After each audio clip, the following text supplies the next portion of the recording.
যাওঁ অসীম যাওঁ।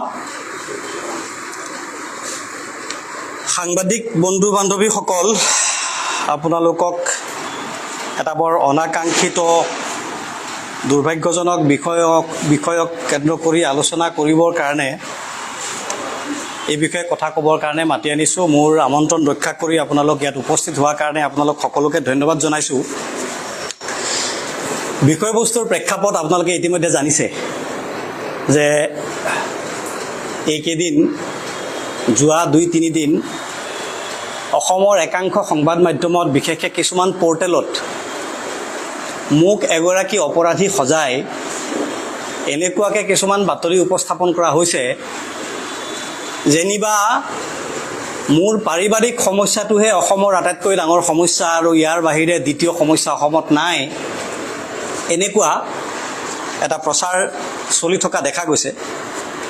সংবাদ মাধ্যমৰ নিজা স্বাধীনতা আছে, এখতিয়াৰ আছে, কোনে কি বাতৰি পৰিৱেশন কৰিব, নিজস্ব স্বাধীনতাৰ কথা। গতিকে মই সেই বিষয়ত কমেণ্ট নকৰোঁ। আজিৰ এই সংবাদমেলখনৰ বিষয়বস্তু 3টা। প্ৰথম বিষয়বস্তুটো হৈছে মোৰ পাৰিবাৰিক, যিটো ইতিমধ্যে আপোনালোকে জানিছে আই আলোচনা হৈ আছে, যে মোৰ ওপৰত কিছুমান অভিযোগ উত্থাপিত হৈছে, সেই অভিযোগৰ মই উত্তৰ দিম।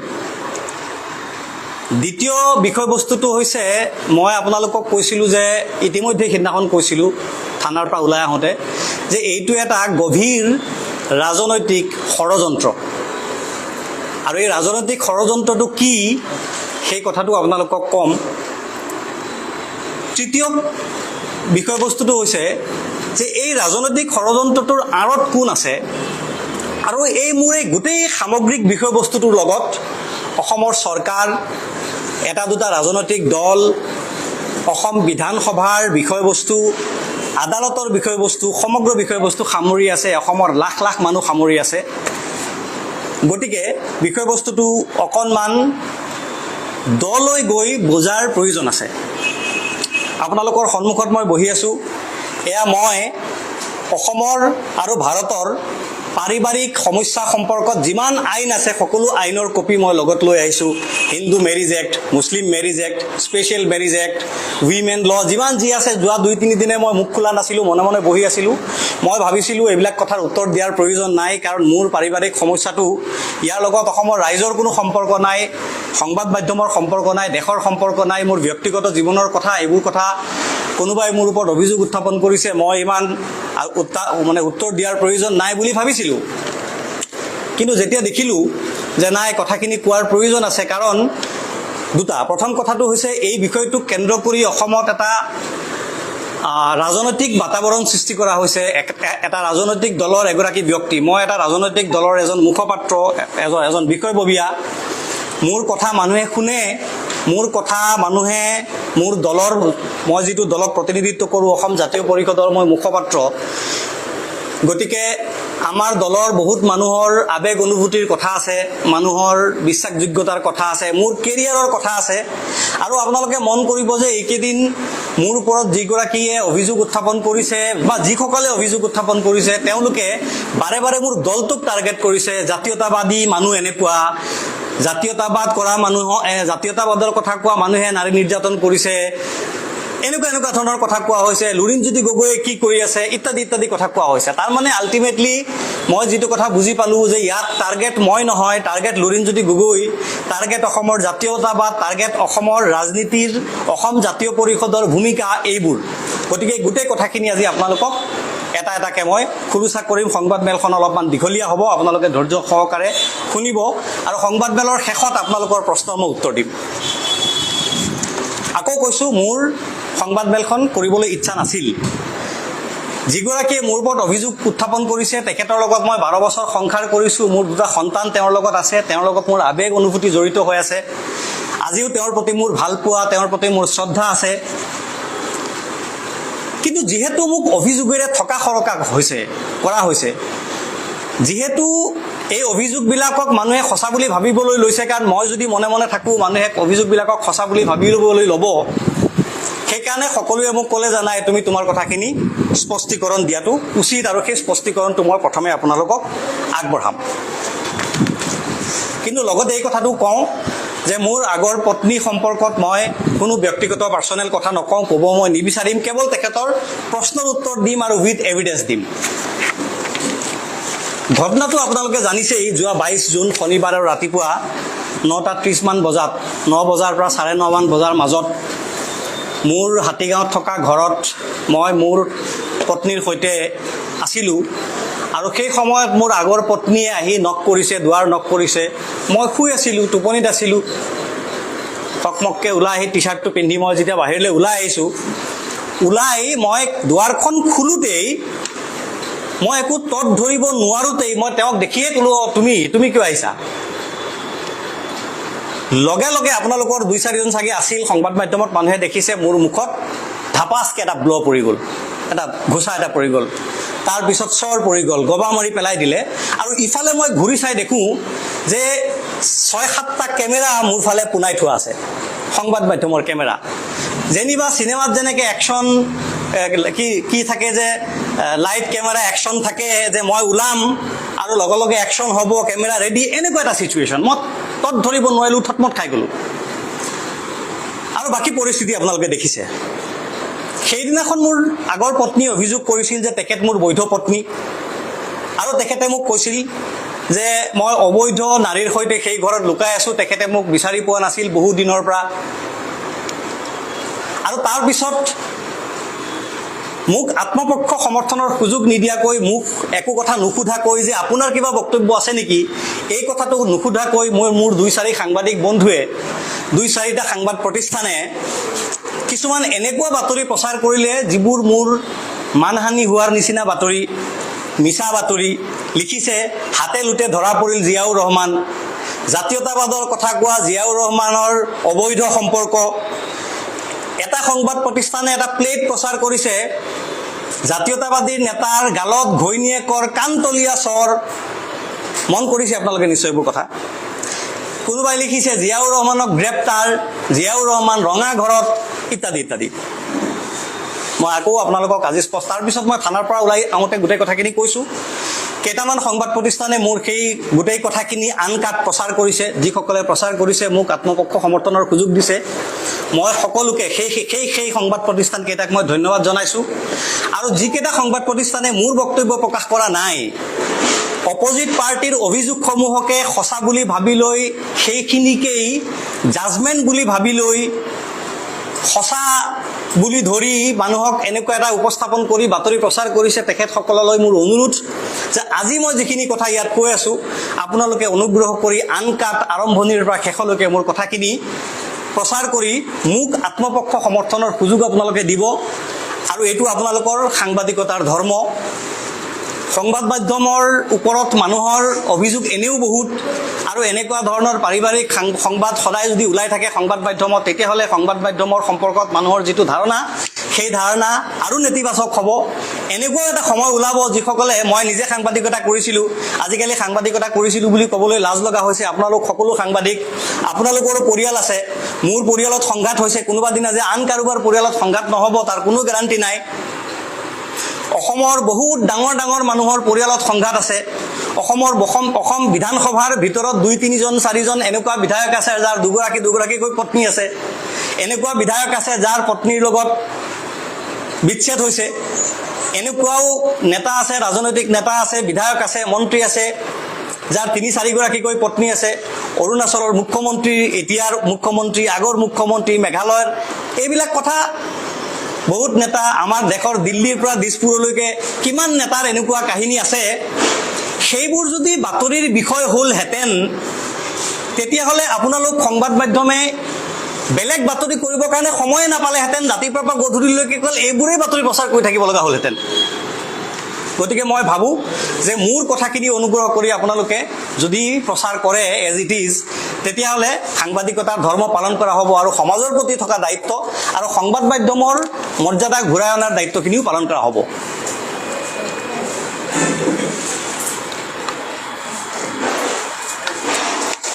এতিয়া সিদিনাখন মই যেতিয়া থানালৈ ওলাই গ'লোঁ, থানাই মোক লৈ কিয় গ'ল? মোক গ্ৰেপ্তাৰ কৰা নাছিল, কথাটো স্পষ্ট কৰি দিওঁ আৰু এবাৰ।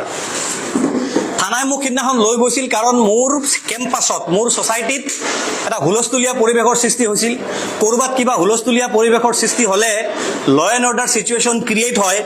ল' এণ্ড অৰ্ডাৰ চিটুৱেশ্যন ক্ৰিয়েট হ'লে পুলিচৰ দায়িত্ব হৈছে এইটো সমাধান কৰি দিয়া, নিষ্পত্তি কৰি দিয়া। পুলিচ আহিল, পুলিচে মোক লগত লৈ গ'ল, যিগৰাকী অভিযোগ কৰিছিল তেখেতকো লৈ গ'ল। আৰু যিহেতু মোক মাৰপিট কৰিছিল, গতিকে মোৰ মেডিকেল কৰোৱালে। মোক আটক কৰা নাছিল, মোক গ্ৰেপ্তাৰ কৰা নাছিল। মই যদি অবৈধভাৱে বেলেগ ছোৱালীক লৈ ঘৰত সোমাই থাকিলোহেঁতেন, তেতিয়াহ'লে মোক গ্ৰেপ্তাৰ হয়তো কৰিলেহেঁতেন আৰু আজি মই আপোনালোকৰ সন্মুখত এনেকৈ আহিব নোৱাৰিলোহেঁতেন, মই জেলতে থাকিলোহেঁতেন। মই এঘণ্টামান থানাত আছোঁ, মেডিকেল চেডিকেল কৰোঁতে যিখিনি সময় লাগিছে সেইখিনি গৈছে। মোৰ কথাখিনি মোক কৈছে, মই কৈছোঁ, আৰু পুলিচে কথাখিনি বুজি পাই মোক গ্ৰেপ্তাৰ কৰাৰ, মোক আটক কৰাৰ, মোৰ বিৰুদ্ধে ব্যৱস্থা লোৱাৰ কোনো উপায় নেদেখি মোক সসন্মানে যাবলৈ দিছে। আৰু তেখেতক, যিগৰাকী অভিযোগ কৰিছিল, তেখেতক পিয়াৰ বণ্ডত মুকলি কৰি লিখিত লৈছে যে আপুনি নেক্সট টাইম জিয়াউৰ ৰহমান আৰু তেখেতৰ পত্নীক ডিষ্টাৰ্ব নকৰিব। থানাৰ শ্বাহজাহান আলী বুটকৰুজ, তেখেতৰ নাম ছেকেণ্ড অফিচাৰ ইনচাৰ্জ, তেখেতে স্পষ্টকৈ কৈছে যে আপুনি নেক্সট টাইম তাত আৰু নাযাব আৰু তেখেতক জিয়াউৰ ৰহমানক আপুনি ডিষ্টাৰ্ব নকৰিব। মই ভাবিছিলোঁ, তাৰ পৰা ওলাই আহি মই যেতিয়া মোৰ কথাখিনি সংবাদ মাধ্যমত ক'লোঁ, কিছুমানে প্ৰচাৰ কৰিছে, মই ভাবিছিলোঁ কাহিনীটো তাতেই এণ্ড, কিন্তু নাই। তাৰ পিছদিনাখন মোৰ আগৰ পত্নী ফাৰ্নাজ নৌৰিন জামান ডাঙৰীয়ানীয়ে গুৱাহাটী প্ৰেছ ক্লাবলৈ গৈ আকৌ মোৰ বিৰুদ্ধে ব্যাপক অভিযোগ উত্থাপন কৰি সংবাদ মাধ্যমক সম্বোধন কৰিলে। আৰু যোৱাকালি NB নিউজ বুলি এটা টিভি চেনেলত এটা পাৰ্চনেল ইণ্টাৰভিউ, 1-to-1 ইণ্টাৰভিউ তেখেতে দিছে, আৰু য'ত অভিযোগেৰে মোক থকা সৰকা কৰিছে। অভিযোগ আপোনালোক ইয়াত বহি থকা যিকোনো এজন সাংবাদিকৰ ওপৰতে মই অভিযোগ এটা উত্থাপন কৰি দিব পাৰোঁ। মই অভিযোগ উত্থাপন কৰিলে এইটো সঁচা হৈ নাযায়। যিয়েই নহওক, বিচাৰ ৰাইজে কৰিব, বিচাৰ সময়ে কৰিব। এতিয়া মই নিৰ্দোষী নে দোষী তাৰ প্ৰমাণখিনি মই আপোনালোকক দিম। আপোনালোকক কৈছোঁ, মই ইতিমধ্যে গোটেই কেইখন মই পঢ়ি, আইন পঢ়ি, এইবিলাক কৰি মই একেবাৰে সাজু হৈ আহিছোঁ যোৱা 2টা দিনত। এতিয়া প্ৰথম কথা, তেখেতে অভিযোগ কৰিছিল যে তেখেত মোৰ এতিয়াও বৈধ পত্নী আৰু তেখেতৰ লগত মোৰ ডাইভৰ্চ হোৱা নাই। এতিয়া মই আপোনালোকক প্ৰমাণ দিওঁ। লগতে তেখেতে কৈছে যে তেখেতক মই 2019 চনৰ এপ্ৰিল মাহত ঘৰৰ পৰা উলিয়াই দিছিলোঁ। উলিয়াই দিয়া নাছিলোঁ, মই নিজে ঘৰৰ পৰা পলাই গৈছিলোঁ, মই ওলাই গুচি গৈছিলোঁ, আৰু তাৰ পিছৰ পৰা তেখেতে মোক বিচাৰি পোৱা নাই। কৈছিল, আপোনালোকৰ নিশ্চয় মনত আছে, তেখেতে মোক বিচাৰি পোৱা নাই। মই ওলাই গৈছিলোঁ, তেখেতৰ খবৰ লোৱা নাই, মই সন্তানৰ ভৰণ পোষণ দিয়া নাই, সন্তানক টকা পইচা দিয়া নাই, সন্তানৰ খৰচ দিয়া নাই। এতিয়া মই আপোনালোকক কেইটামান প্ৰমাণ দিওঁ। প্ৰথম প্ৰমাণটো হ'ল, মই আপোনালোকক তেখেতে নিজে মোৰ বিৰুদ্ধে 27/2/2019 তাৰিখে হাতীগাঁও থানাত এখন FIR দাখিল কৰিছিল। এইটো তেখেতৰ নিজৰ হাতৰ আখৰ, আৰু এইটো তেখেতৰ চহী। আপোনালোকে যদি নোট কৰি লয়, এইটো তেখেতৰ নিজৰ চহী। ফাৰ্নাজ নৌৰিন জামান, পিতাৰ নাম লিখিছে, এড্ৰেছ লিখিছে, আৰু এইটো থানাই ৰিচিভ কৰি দিয়া চাৰ্টিফাইড কপি, যিখন কোৰ্টতো গৈছে। এইখনত তেখেতে প্ৰথম পেৰেগ্ৰাফটোতে এটা বাক্য লিখিছে, মহাশয়, সন্মানপূৰ্বক বিনীত নিবেদন এই যে বিগত 2 বছৰ ধৰি চলি থকা পাৰিবাৰিক সমস্যাসমূহৰ অন্তত মোৰ স্বামী জিয়াউৰ ৰহমানে গুৱাহাটীৰ মাননীয় সদৰ কাজী মহোদয়ৰ ওচৰত তালাকৰ আবেদন জনায়, আৰু ময়ো এই সিদ্ধান্তত সন্মতি প্ৰকাশ কৰোঁ। আপোনালোকে এইটো অনুগ্ৰহ কৰি, কোনোবাই যদি চাব বিচাৰে, কাগজখন আপোনালোকে এবাৰ চাই ল'ব।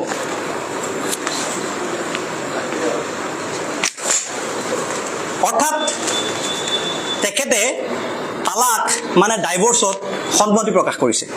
এইটো মই প্ৰথম এভিডেন্স আপোনালোকক দিলোঁ।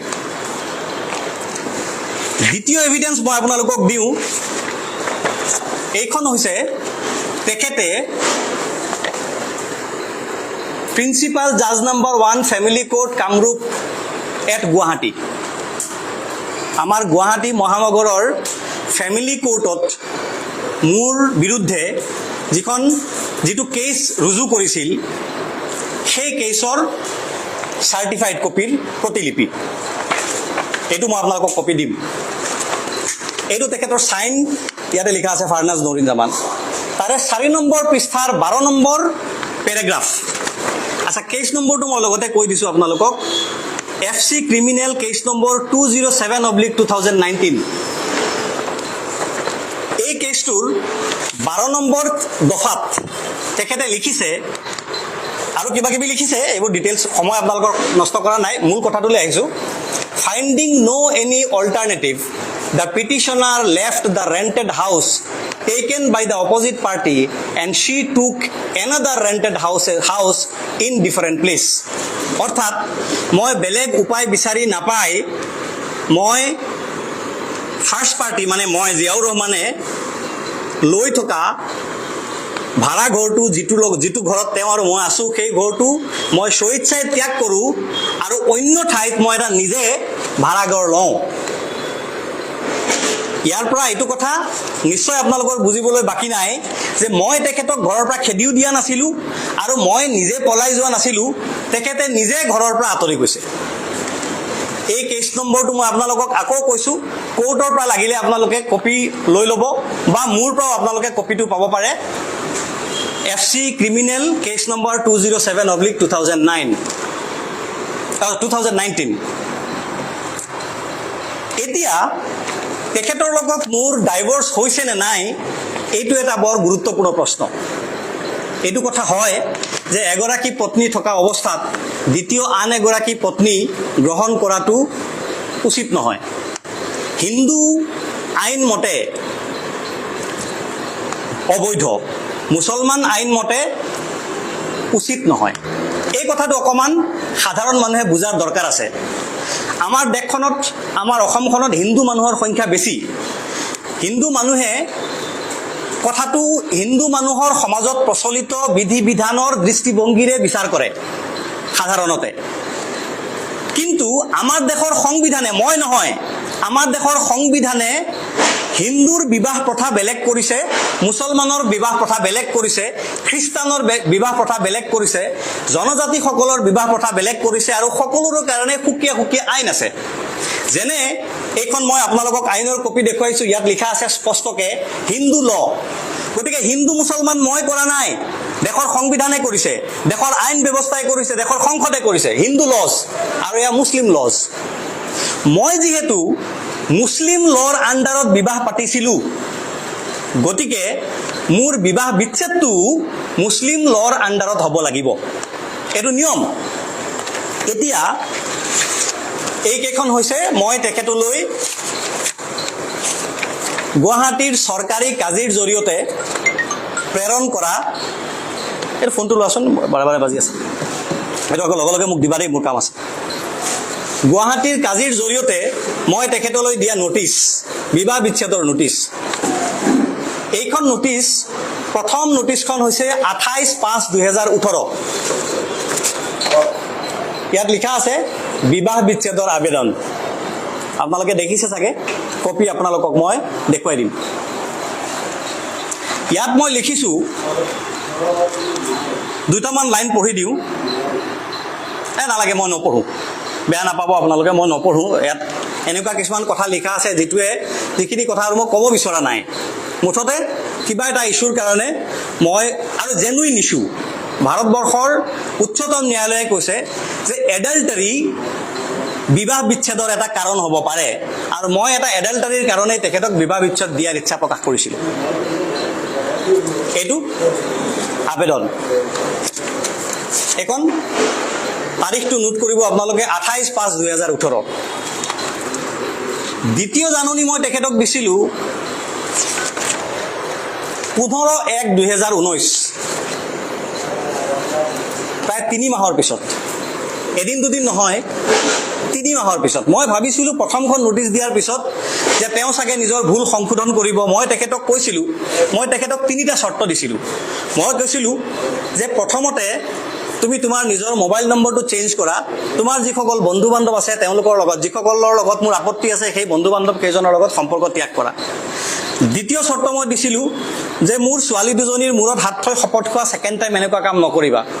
আৰু তৃতীয় মই কৈছিলোঁ আমি মুছলিম মানুহ, আমি কিবা এটা ভুল কৰিলে মুছলিম মানুহে আল্লাহৰ ওচৰত তৌবা কৰে। তৌবা কৰা মানে ক্ষমা প্ৰাৰ্থনা কৰে যে আল্লাহ মই এটা ভুল কৰি পেলালোঁ, মোক ক্ষমা কৰি দিয়া, মই ছেকেণ্ড টাইম এনেকুৱা কাম নকৰোঁ। 3টা চৰ্ত দিছিলোঁ। তেখেতে সেই চৰ্তকেইটা প্ৰথমে এনেই কওঁতে মোক মানিছে, কিন্তু এক্সিকিউট নকৰিলে। সেইকাৰণে 3 মাহৰ পিছত মই দ্বিতীয়খন নোটিছ দিছিলোঁ। আৰু এয়া তৃতীয়খন নোটিছ 26/4 এইখন নহয়, তৃতীয়খন নোটিছ হ'ল 2/2/2019। অৰ্থাৎ Muslim marriage and divorce registration act অনুসৰি 3বাৰ দিবলগীয়া নোটিছৰ 3খন নোটিছেই মই তেখেতক দিছোঁ থ্ৰু সদৰ কাজী। সদৰ কাজী যিগৰাকী, আমি এনে কওঁতে মুখেৰে সদৰ কাজী বুলি কওঁ, তেখেতৰ অফিচিয়েল চৰকাৰী নাম হৈছে MMR, মুছলিম মেৰিজ ৰেজিষ্ট্ৰাৰ। তেখেত এগৰাকী চৰকাৰী বিষয়া। তেখেত অসম চৰকাৰৰ দ্বাৰা, অসম চৰকাৰৰ ৰেভিনিউ ডিপাৰ্টমেণ্টৰ দ্বাৰা মানে এপইণ্টেড, অফিচিয়েলি এপইণ্টেড এগৰাকী বিষয়া। আৰু চৰকাৰী সুযোগ সুবিধাবিলাকৰ আৰু চৰকাৰী ক্ষমতা যি আছে এইখিনি তেখেতে ভোগ কৰে। অসমত 99জন MMR আছে, মুছলিম মেৰিজ ৰেজিষ্ট্ৰাৰ অসমত 99জন আছে। এতিয়া আপোনালোকে মোক ক'ব যে তুমিতো বিবাহ বিচ্ছেদৰ নটিছ দিছা, তেতিয়াহ'লে চাৰ্টিফিকেটখন দেখুওৱা, হয়নে? বিবাহ বিচ্ছেদৰ চাৰ্টিফিকেট দেখুওৱা। এইখিনিতেই গোটেই সমস্যাটো। আৰু এই সমস্যাটোৰ লগত এই অসম বিধানসভাৰ কাৰ্যক্ৰমণিকা, অসমৰ মাননীয় ৰাজ্যপাল, অসম চৰকাৰ আৰু আদালত জড়িত। কেনেকৈ মই আপোনালোকক কওঁ? এটা কথা আপোনালোকে বহুতে নিশ্চয় জানে যে আমাৰ মুছলিম মানুহে কয় যে এইটো কথা মানে কোৰাণত আছে যে বিবাহ বিচ্ছেদ হৈছে আটাইতকৈ নিকৃষ্ট বৈধ কাম। বিবাহ বিচ্ছেদক অবৈধ কাম বুলি কোৱা নাই, বৈধ কাম বুলি কৈছে। কিন্তু কৈছে যে বিবাহ বিচ্ছেদ আটাইতকৈ নিকৃষ্ট বৈধ কাম, ইয়াতকৈ তলত আৰু কোনো বৈধ কাম নাই। গতিকে কোৱা হৈছে যে যেতিয়া এখন সংসাৰ ভাঙে তেতিয়া আল্লাহৰ আৰজ বুলি কয়, আল্লাহ য'ত বহে, মানে মুছলিম মানুহৰ যিটো ইছলামিক বিশ্বাস যে আল্লাহ য'ত বহে আৰজ, সেইখন কঁপি যায় যেতিয়া এটা দম্পতীৰ বিবাহ বিচ্ছেদ হয়। গতিকে কোৱা হৈছে যে কোনো অৱস্থাতেই যাতে কোনো বিবাহ বিচ্ছেদ নহয় তাৰ কাৰণে চেষ্টা কৰা প্ৰয়োজন। মই 3খন নোটিছ দিয়াৰ পিছত, আচ্ছা আৰু এটা কথা আপোনালোকক কওঁ, তেখেতেও মোৰ পত্নীয়েও সদৰ কাজীৰ ওচৰত লিখিতভাৱে বিবাহ বিচ্ছেদৰ আবেদন জনাইছে। সদৰ কাজী মহোদয়ৰ ঘৰ আৰু অফিচ হাতীগাঁৱত আছে, নীলগিৰি পথত। আপোনালোকে গৈ এবাৰ ভেৰিফাই কৰি ল'ব।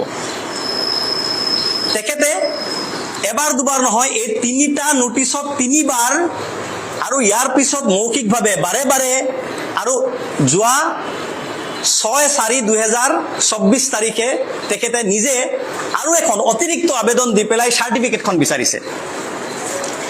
এতিয়া আপোনালোকক মোবাইলটো দিয়া, এতিয়া আপোনালোকক মই এটা প্ৰমাণ দিম।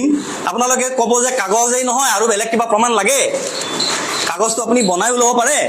এতিয়া মই তেখেতৰ ভইচ ৰেকৰ্ডিং শুনাম আপোনালোকক।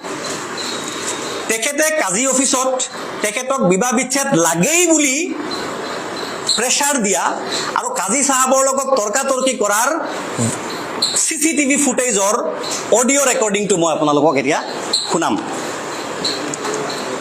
এইটো মই এইকাৰণে আপোনালোকক শুনাইছোঁ যে কোনোবাই ক'ব পাৰে যে জিয়াউৰ ৰহমানে হয়তো এইবিলাক কাজীৰ লগত ফিটিং কৰি কাগজ বনাই লৈ আহিছে বুলি ভাবিব পাৰেতো। গতিকে মই আপোনালোকক এইখিনি শুনাম।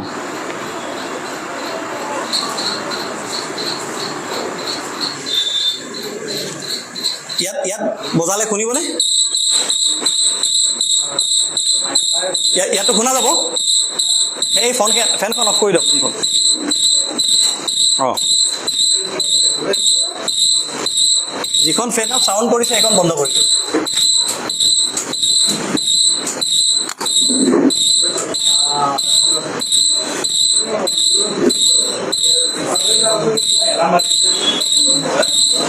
আচ্ছা শুনক, আপোনালোকে শুনিব দেই।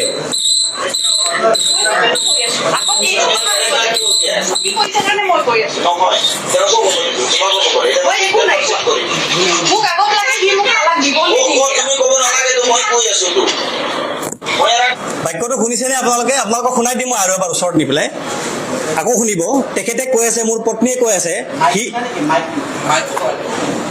মাইকটো য়েছ য়েছ এইটো শুনিব।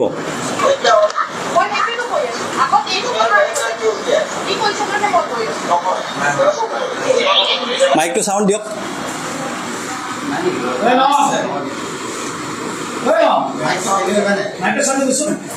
হা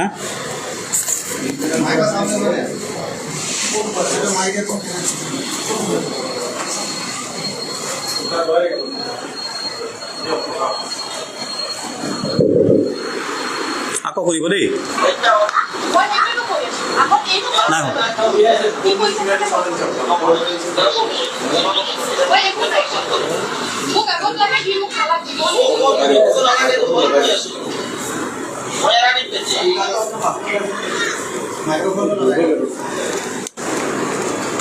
মানে এইবিলাক স্পীকাৰটো বহুত দূৰত থাকেতো, ইমান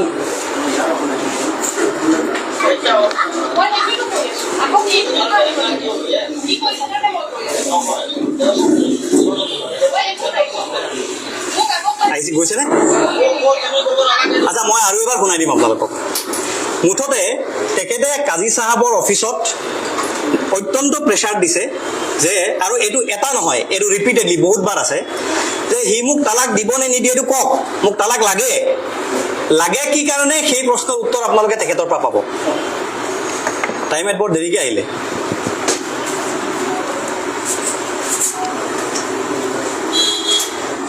আচ্ছা, এতিয়া মই সময় নষ্ট নকৰাকৈ কথাখিনি কণ্টিনিউ কৰোঁ। গতিকে এইটো আপোনালোকক মই শুনালো যে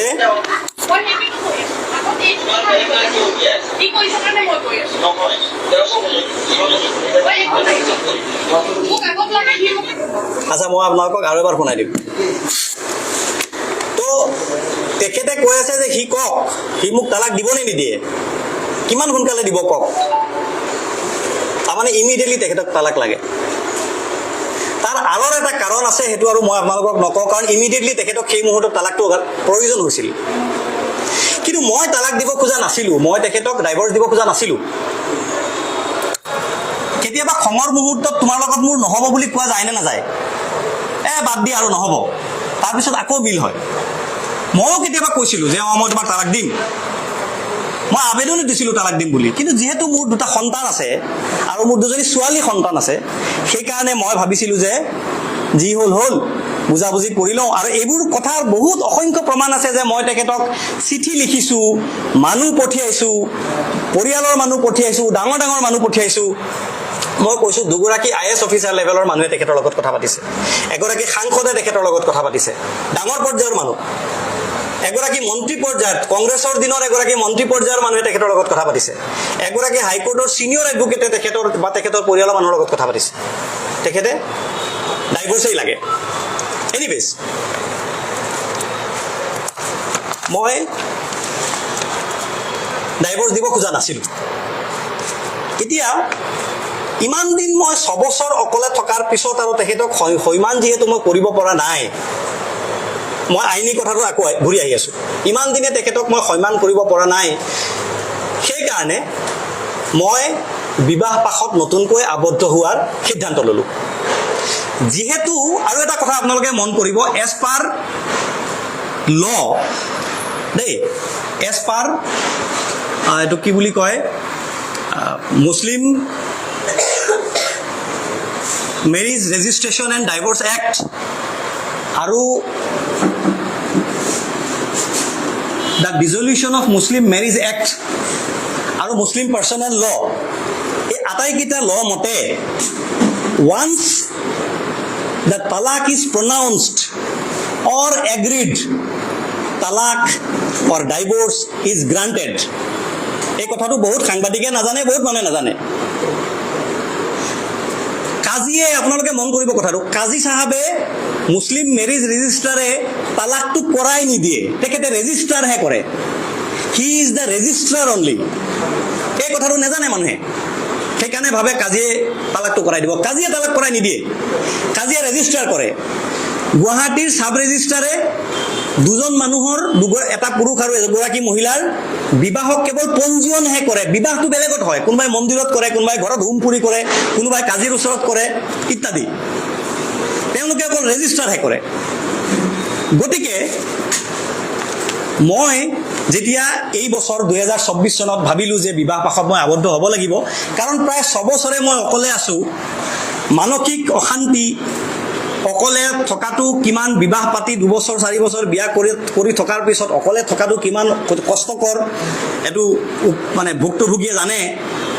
অকলে থাকোঁ, বেমাৰ হৈ গৈছে, হোটেলত খাই খাই পেটৰ অসুখ, হাৰ্টৰ অসুখ। মোৰ গাঁৱৰ ঘৰত মোৰ 70 বছৰীয়া, মোৰ 70+ এইজৰ মোৰ পিতৃ, মোৰ মাতৃয়ে খোজকাঢ়িব নোৱাৰে, এনেকুৱা অৱস্থা। তেওঁলোকৰো আৱেগ অনুভূতি, তেওঁলোকৰ মানে প্ৰয়োজনীয়তা সকলো পিনে চাই আৰু পৰিয়ালৰ ইচ্ছাত মোৰ বৰ বেছি ইচ্ছা নাছিল। তথাপি মই দেখিলোঁ যে এতিয়া যদি মই বিবাহ নকৰোঁ, 2 দিন পিছত যদি মোৰ দেউতা মোৰ মা মৰি যায়, তেতিয়াহ'লে মনত এটা দুখ থাকি যাব। এই গোটেইখিনি কথা চালি জাৰি চাই মই যোৱা এপ্ৰিল মাহত বিবাহ কৰাৰ সিদ্ধান্ত গ্ৰহণ কৰিলোঁ। এতিয়া যিহেতু মই বিবাহ পাশত আবদ্ধ হ'ম, গতিকে মোক এখন চাৰ্টিফিকেটৰ প্ৰয়োজন হ'ল নে নহ'ল? মই মোৰ নতুন শহুৰৰ ঘৰত মই দেখুৱাব লাগিব যে মই বিবাহিত নহয়। আৰু এটা কথা, এজ পাৰ মুছলিম ল, এগৰাকী পত্নী থকা অৱস্থাত দ্বিতীয়গৰাকীক আপুনি বিবাহ পাশত আবদ্ধ হ'ব নোৱাৰে বুলি কথা নাই। পাৰে ইন চাৰ্টেন কণ্ডিশ্যনছ। তাৰে এটা কণ্ডিশ্যন হ'ল যে আপোনাৰ আগৰ পত্নীৰ লগত যদি আপুনি বহুদিন বিচ্ছিন্ন হৈ থাকে, একেলগে থাকিলে পত্নীৰ পাৰ্মিশ্যন লোৱাটো উচিত। আৰু যদি একেলগে নাথাকে, বহুদিন থাকে, বেলেগে থাকে, তেতিয়াহ'লে সেইটো এটা আপোনাৰ নতুনকৈ বিয়া পতাৰ গ্ৰাউণ্ড হ'ব পাৰে। আৰু যিহেতু মোৰ আগৰ পত্নী, মই আপোনালোকক কৈছোঁ, আকৌ কথাবিলাক ক'বলৈ মোৰ বেয়া লাগে, যিহেতু এডাল্টাৰীৰ ইছ্যু ইয়াত জড়িত হৈ আছে, গতিকে আইনীগতভাৱে আৰু ধৰ্মীয় ৰীতি নীতি অনুসৰি দুয়োটা মতে মই দ্বিতীয় বিবাহ কৰিব পাৰোঁ। সেইকাৰণে যোৱা এপ্ৰিল মাহত মই যেতিয়া বিবাহ পাশত আবদ্ধ হ'বৰ কাৰণে সিদ্ধান্ত ল'লোঁ, তেতিয়া মই গুৱাহাটীৰ সদৰ কাজী মহোদয়ৰ ওচৰত এখন আবেদন জনালোঁ। যিহেতু আকৌ কৈছোঁ, যিহেতু মই মুছলিম পাৰ্চনেল ল অনুসৰি Muslim marriage and divorce registration এক্টৰ আণ্ডাৰত বিয়া পাতিছোঁ, গতিকে মোৰ ডাইভৰ্চটো তাতে হ'ব লাগিব। গতিকে মই যোৱা 1 এপ্ৰিল তাৰিখে গুৱাহাটীৰ সদৰ কাজী, এখন ফটোষ্টেট কপি মই আপোনালোকক দি দিম, কপি চাই ল'ব। মই এখন আবেদন কৰিলোঁ যে আপুনি জানে মোৰ বিবাহ বিচ্ছেদ হৈছে, আপুনি অনুগ্ৰহ কৰি মোক মোৰ চাৰ্টিফিকেটখন দিয়ক। তেতিয়া তেখেতে মোক এখন চিঠি লিখিলে। চিঠিখনত তেখেতে লিখিলে, মোক ৰিপ্লাই দিলে, উত্তৰ দিলে, লিখিলে, as you are aware that the Honorable Governor of Assam has passed an ordinance, being Assam Ordinance number 14 of 2024, the Assam Repealing Ordinance 2024 for repealing the Assam Muslim Marriage and Divorces Registration Act 1935. The said ordinance was passed on 15 March 2024. Therefore, for the reason mentioned above, I am not in a position to register your divorce until further government order. অৰ্থাৎ যিহেতু চৰকাৰে, অসমৰ মাননীয় ৰাজ্যপালে Assam Muslim marriage and divorce registration এক্টখন repeal কৰি বিবাহ পঞ্জীয়ন আৰু বিবাহ বিচ্ছেদ পঞ্জীয়নটো বন্ধ কৰি থৈছে, গতিকে মই আপোনাক চাৰ্টিফিকেট ইছ্যু কৰিব নোৱাৰোঁ। কিন্তু ইয়াত তেখেতে এই কথা কোৱা নাই যে তোমাৰ বিবাহ বিচ্ছেদ হোৱা নাই। যিহেতু মই মোৰ পত্ৰখনত লিখিছোঁ মোৰ বিবাহ বিচ্ছেদ হৈছে, গতিকে প্ৰাইমা ফেচি এই ৰেকৰ্ডটোৱেই ছাফিচিয়েণ্ট, এই ৰেকৰ্ডটোৱে এভিডেঞ্চটোৱেই ছাফিচিয়েণ্ট যে মোৰ বিবাহ বিচ্ছেদ হৈছে। মই মোৰ নতুন শহুৰৰ পৰিয়ালক এই কাগজখন দেখুৱাইছোঁ। এইখন লিগেলি ভেলিড এখন কাগজ। গতিকে মোৰ হাতত চাৰ্টিফিকেট নাই। এতিয়া সমস্যাটো কি, এতিয়া আপোনালোকক কওঁ। মোৰ হাতত লিগেল চাৰ্টিফিকেট নাই। আজি নথকাৰ কাৰণে মোৰ লগত যিটো ঘটনা ঘটি গ'ল আপোনালোকে দেখিলে। আৰু মই নতুনকৈ বিয়া পাতিলোঁ, এই বিয়া পতাৰো মই ৰেজিষ্টাৰ কৰিব পৰা নাই। অথচ বিবাহ পঞ্জীয়ন বাধ্যতামূলক, বিবাহ বিচ্ছেদো বাধ্যতামূলক, কম্পালচৰি কৰিব লাগিব আইনমতে। কিন্তু গভৰ্ণমেণ্টে বিবাহ পঞ্জীয়ন আৰু বিবাহ বিচ্ছেদৰ ৰেজিষ্ট্ৰেশ্যন বন্ধ কৰি থোৱাৰ ফলত মই মোৰ আগৰ পত্নী আৰু মোৰ এতিয়াৰ পত্নী আমি তিনিওগৰাকী আমাৰ লিগেল ৰাইটৰ পৰা বঞ্চিত হৈছোঁ, আমি আমাৰ অধিকাৰৰ পৰা বঞ্চিত হৈছোঁ। আমি আমাৰ বিবাহ পঞ্জীয়নো কৰিব পৰা নাই, আমাৰ বিবাহ বিচ্ছেদো পঞ্জীয়ন কৰিব পৰা নাই। গভৰ্ণমেণ্টক বিবাহ বিচ্ছেদ কৰিলে আৰু নতুনকৈ বিবাহ কৰিলে ৰেভিনিউ দিব লাগে, আমি সেই ৰেভিনিউটো দিব পৰা নাই। তাৰমানে আমি ওলমি আছোঁ। আমাক ওলমাই কোনে ৰাখিছে? গভৰ্ণমেণ্টে। কথাটো আপোনালোকে মন কৰিব। আৰু এনেকৈ ওলমি থকা মানুহ অসমত কেইবা হাজাৰ লাখৰ ওপৰত হ'ব। যোৱা মাৰ্চ মাহৰ 15 তাৰিখে মাননীয় ৰাজ্যপালে অৰ্ডিনেন্স জাৰি কৰি বিবাহ পঞ্জীয়ন আৰু বিবাহ বিচ্ছেদ ৰেজিষ্ট্ৰেশ্যন বন্ধ কৰি থোৱাৰ ফলত তাৰ পিছত যিমান বিবাহ পঞ্জীয়ন আৰু যিমান বিবাহ আৰু বিবাহ বিচ্ছেদ হৈছে কাৰো পঞ্জীয়ন হোৱা নাই মুছলিম মানুহৰ। ফলত অসমৰ লাখ লাখ মানুহ ওলমি আছে, হেঙিং হৈ আছে। এইখিনি মানুহে বিবাহ পঞ্জীয়নো কৰিব পৰা নাই, বিবাহ বিচ্ছেদৰো পঞ্জীয়ন কৰিব পৰা নাই, তেওঁলোকে চৰকাৰক ৰেভিনিউ দিব পৰা নাই, একো কৰিব পৰা নাই। তেওঁলোক হাৰাশাস্তিৰ সন্মুখীন হৈছে। গতিকে গভৰ্ণমেণ্টে, অসম চৰকাৰে, মাননীয় হিমন্ত বিশ্ব শৰ্মা ডাঙৰীয়াৰ নেতৃত্বৰ বিজেপি চৰকাৰৰ এটা পলিচিৰ কাৰণে, এটা ৰাজনৈতিক পলিচিৰ কাৰণে অসমত লাখ লাখ মানুহ নিজৰ অধিকাৰৰ পৰা বঞ্চিত হৈ আছে আৰু ময়ো তাৰ এটা ভুক্তভোগী।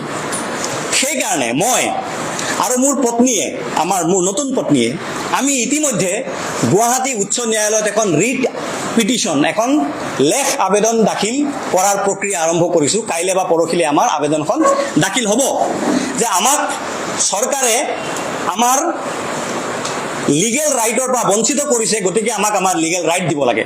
এই কথাটো মন কৰিবলগীয়া। আৰু ইয়াৰ লগত অসমৰ লাখ লাখ মানুহৰ অধিকাৰ আৰু তেওঁলোকৰ স্বাৰ্থৰ সম্পৰ্ক জড়িত হৈ আছে। কথাখিনি আপোনালোকে বুজি পালে? এতিয়া মোৰ পত্নীৰ আৰু এটা অভিযোগৰ মই উত্তৰ দিওঁ।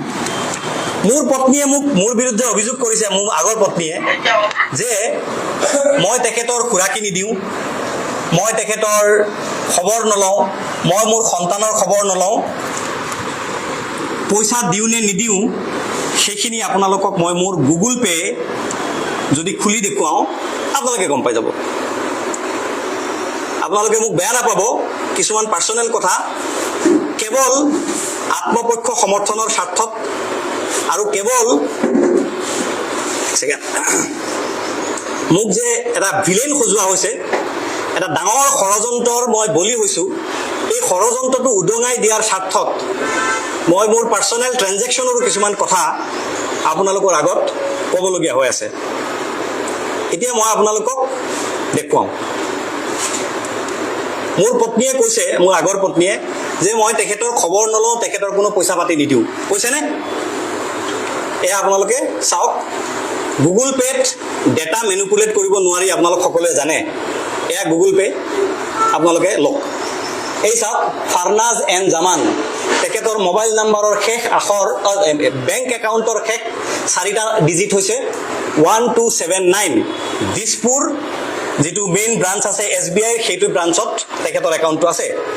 এই চাওক, 10,000 টকা, 2,000 টকা, 5,000 টকা, 3,000 টকা, 2,000 টকা, 1,300 টকা, 1,300 টকা, 5,000 টকা, 5,000 টকা, 4,000 টকা, 1,500 টকা, 1,500 টকা, 5,000 টকা, 15,000 টকা, 1,500 টকা, 9,000 টকা, 5,000 টকা। কিমান দেখুৱাম আপোনালোকক? কিমান দেখুৱাম আপোনালোকক? এইটো মই অকল গুগল পে' দেখুৱাইছোঁ, দেখুৱাই আছোঁ। শেষবাৰ মই আপোনাক দেখুৱাই আছোঁ, ৰেকৰ্ড দেখুৱাম দেই, অকল কথাৰ ফুলজাৰি নামাৰোঁ।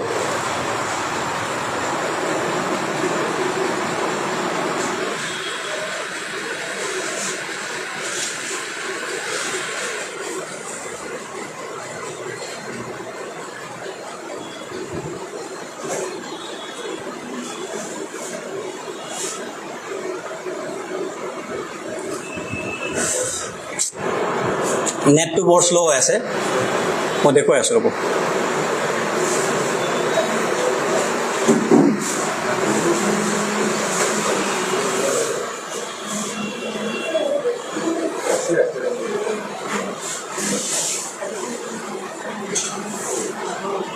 চৰিবলগীয়া হৈছে যে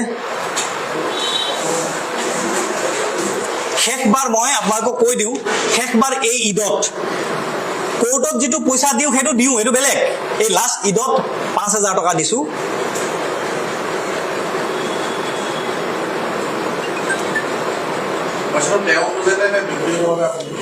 না মই আপোনাক কৈ আছো এভিডেন্স সব দিম আপুনি প্ৰশ্ন কৰিছে যে পইচাটো তেওঁ খুজে নে মই নিজে দিওঁ কোৰ্টৰ ৰেকৰ্ডটো দিম প্ৰথমে পাৰ্সোনেলটো কৈ লওঁ মই যিখিনি অনলাইন দিলো প্ৰায়টো দেখুৱাইছো আপোনালোকক আৰু দেখুৱাম আৰু কেতিয়াবা মই নিজে যাব নোৱাৰো কেশ দি পঠিয়াও কোনোবা এটা দি কেশ কাৰোবাৰ হাতত মোৰ মানুহ আছে কোনোবা দিনা মোৰ ভাইটিয়ে দিছে পইচাটো দি থোৱা কোনোবা দিনা মোৰ অফিচৰ ল'ৰাটোক দি পেলাই কৈছো পইচাটো দি থোৱা এনেকুৱাও হৈছে এতিয়া মই আপোনালোকক দেখুৱাও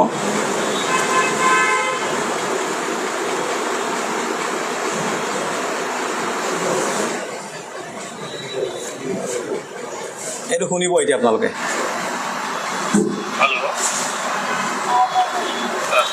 মাইকটো দিয়া না ভাই মাইকটো লগাই দিও হেল্ল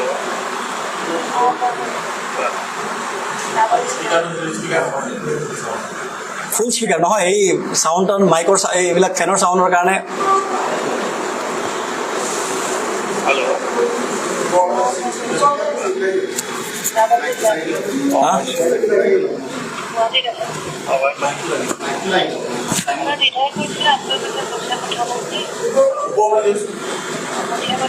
নহয় না তলফালেহে আছে সাউণ্ডটো বঢ়াই দিয়া না মাইকৰ সাউণ্ডটো বঢ়াই দিয়া ফুল সাউণ্ড দিয়াচোন মাইকৰ ফুল সাউণ্ডটো দিয়া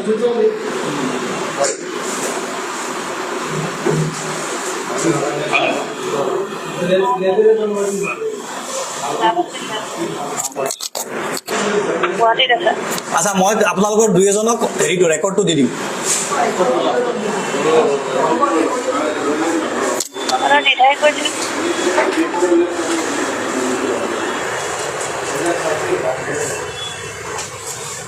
हेलो মই কৈছো কোৱা ডাবল পইচা পাইছো গুৱাহাটীত আছে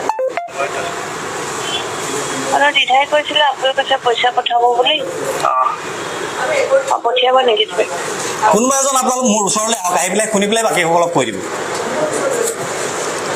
মানে ইয়াত তেওঁ কৈ আছে ক'ত আছা মই কৈছো যে মই ক'ৰবাত আছো বুলি ক'লো ৰিদাই কৈছিলে ৰিদা মানে মোৰ ছোৱালীৰ নাম যে ছোৱালীয়ে কৈছিলে আবুৱে পইচা দিব কেতিয়া দিবা মই কৈছো মঙ্গলবাৰে দিম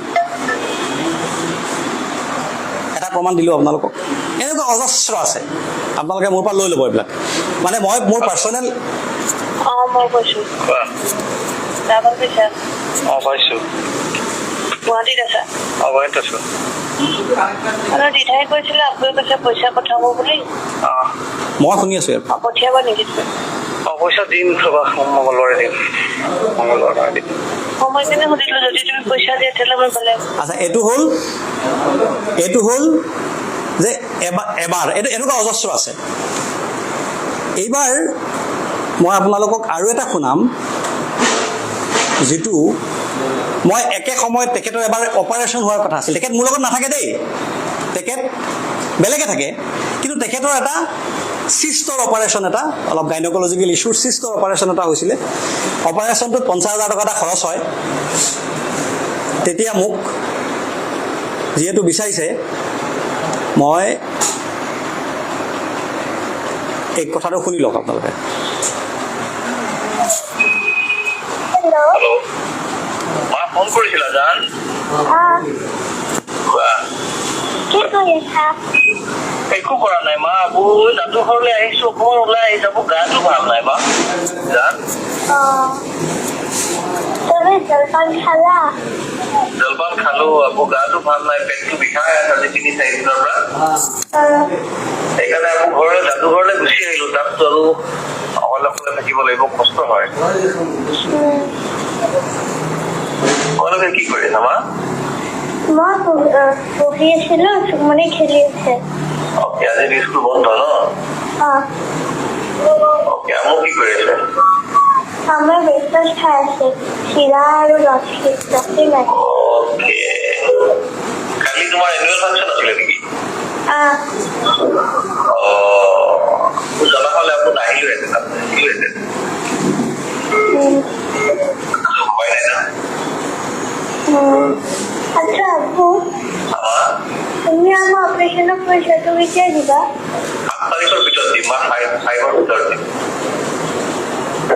পইচা নালাগে তুমি বস্তুখিনি কেতিয়া দিবা? হ'ব মোক যি লাগে সেয়া 5 তাৰিখৰ ভিতৰত দিম, 5 তাৰিখে দিম বুলি কোৱা। তুমি যদি পইচা দিবা কিমান দিবা? পইচা দিলে মোক মই ধৰা মই 50 এটা ভাবি থৈছো, 50,000 এটা মই মেনেজ কৰিম আৰু মোৰ অপাৰেশ্যনৰ কাৰণে। হ'ব জানা? মোক একো চিন্তা কৰিব নালাগে। 15 নে 50?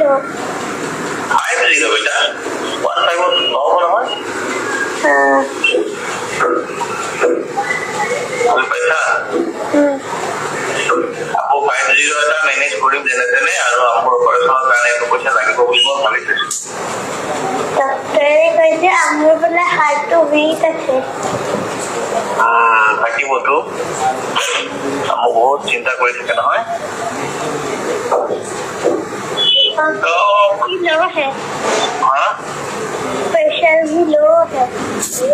আচ্ছা, আপোনালোকে এইটো শুনিলে নহয় যে মোৰ ছোৱালীয়ে মোক ফোন কৰি আছে যে কিমান টকা দিবা, কেতিয়া দিবা? 50,000 টকা দিম, ইমান তাৰিখে দিম। এতিয়া মোৰ বাচ্ছাৰ মই খবৰ নলওঁ, খবৰ কেনেকৈ লওঁ, কি কথা পাতোঁ শুনিছে আপোনালোকে। বাচ্ছাৰ মই স্কুলত তেওঁ বাচ্ছাক পঢ়ুৱাইছে, মই একো খবৰ নলওঁ, খবৰ নিদিওঁ কৈছে। এইবাৰ আপোনালোকক মই শুনাম আৰু এটা অডিঅ' ৰেকৰ্ডিং, য'ত তেখেতে মোৰ ছোৱালীৰ ফি বুকখন লগা হৈছে স্কুলত। ছোৱালীৰ ফিজ মই দিওঁ, যিহেতু মই দিওঁ, ফি বুকখন মোৰ লগত থাকে। তেওঁক কিবা কাৰণত প্ৰয়োজন হ'ল, এইবিলাক নতুনকি নাটক কৰিবৰ কাৰণে প্ৰয়োজন হৈছিলে, গতিকে তেওঁ মোৰ পৰা ফি বুকখন বিচাৰি নিছে। কেনেকৈ নিছে এইটো শুনক। মই কৈছো কাগজ বিচাৰ পাইছো গুৱাহাটীত আছা? আৰু দিধাই কৈছিলে আপোনালোকে পইচা পঠাব বুলি। এইটো পইচা আহি গ'ল তেতিয়া পঠিয়াব নেকি? পইচা দি মংগলবাৰে দিম, মংগলবাৰে দিম। মই কেনে সুধিলো, যদি তুমি পইচা দিয়া তেতিয়াহ'লে মই বেলেগ পৰা ধাৰ নলওঁ আৰু। ঠিক আছে, হ'ব মংগলবাৰ মানে জুবিনৰ টেবুলটো কিনি দিম কৈছিলা, সেইটো পইচা তেতিয়া নিদিলা। ঠিক আছে, হ'ব মংগলবাৰ মানে দিম। টেবুল এখন কিনি দিম বুলি কৈছিলা, সেইটোও নিদিলা। মই মংগলবাৰে দিম। ফি বুকৰ কথাটো শুনি লওক।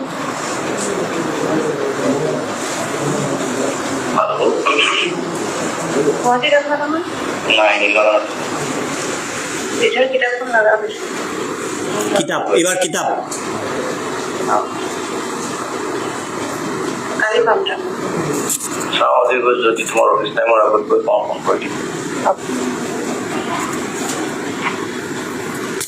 মুঠতে ছোৱালীৰ নাম ধৰি কৈছে যে কিতাপখন নিদিলা।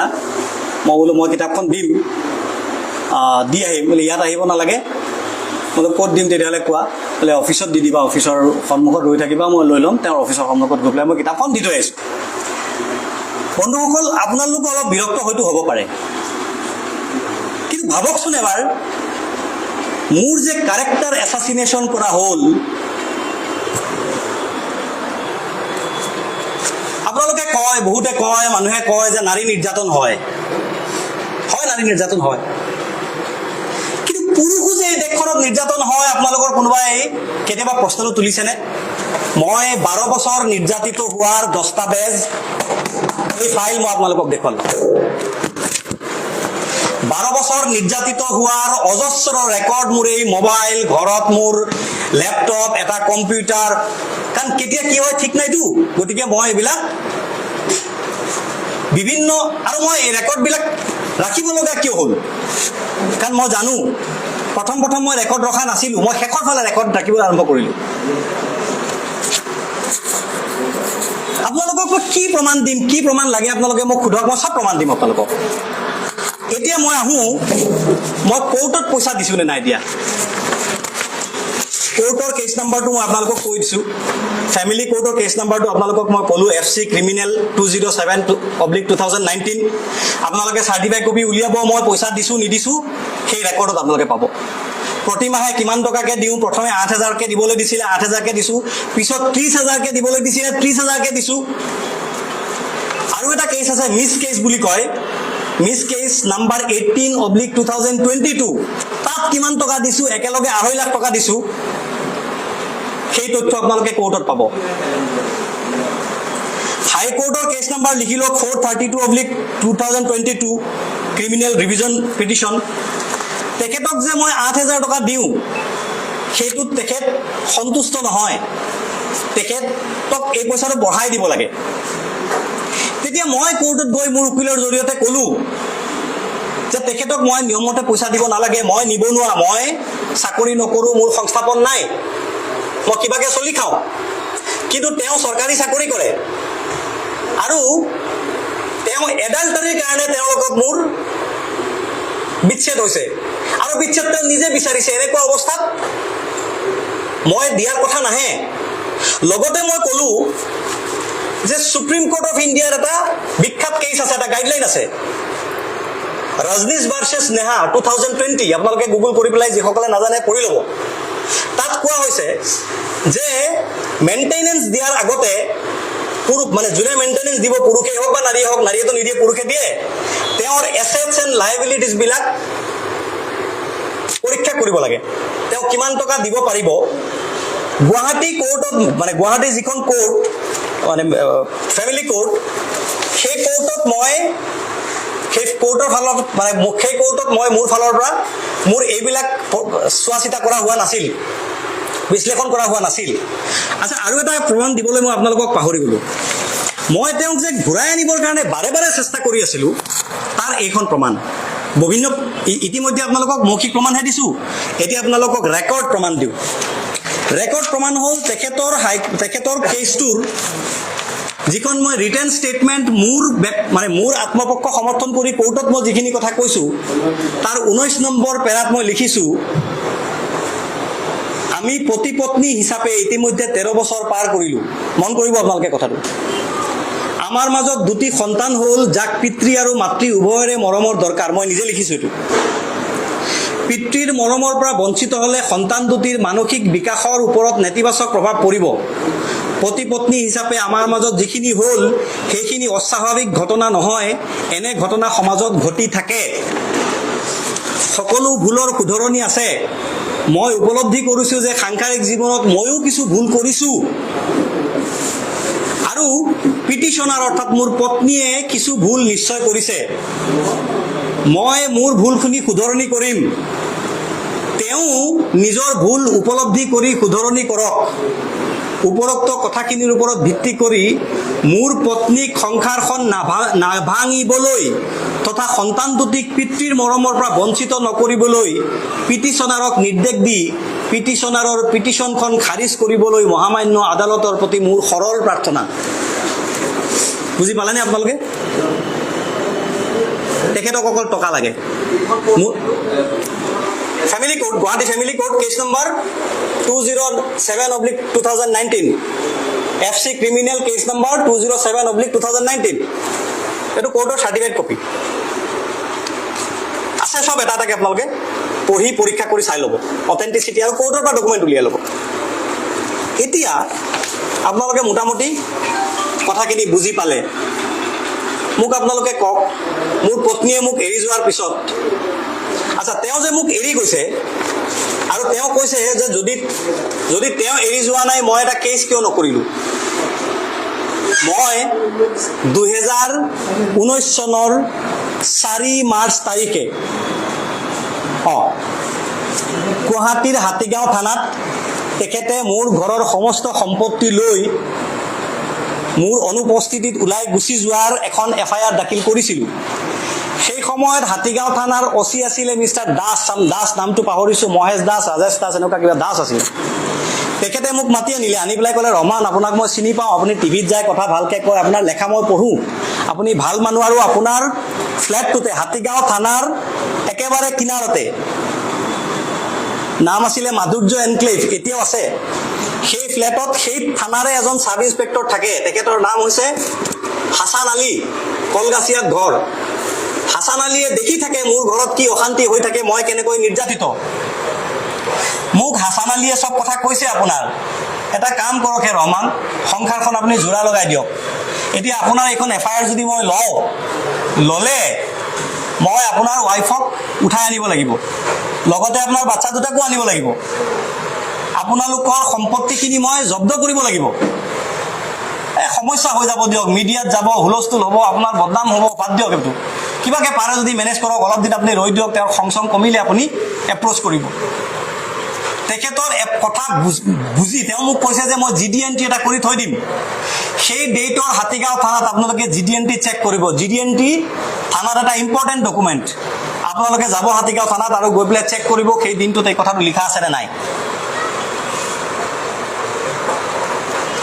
হয় 4 এপ্ৰিল হ'ব, নহ'লে 4 মাৰ্চ হ'ব, মই একজেক্টলি ডেটটো পাহৰিছোঁ। 4 এপ্ৰিল নহ'লে 4 মাৰ্চ। তাৰপিছত মই যেতিয়া তেখেতক বিচাৰি যাওঁ, তেখেত ক'ত আছে ঘৰটো মই বিচাৰি নাপাওঁ, আৰু মানুহক মই সুধিব নোৱাৰোঁ। মানুহক সুধিলে মোৰ আত্মসন্মানত লাগে, মোৰ ঘৰৰ মানুহে নাজানে, মোৰ বন্ধু বান্ধৱে নাজানে, কোনেও নাজানে মোৰ পত্নীয়ে মোক এৰি থৈ গৈছে, মোৰ আত্মসন্মানত লাগে। গতিকে মই কাকো কোৱা নাই, মই অকলে বিচাৰি যাওঁ।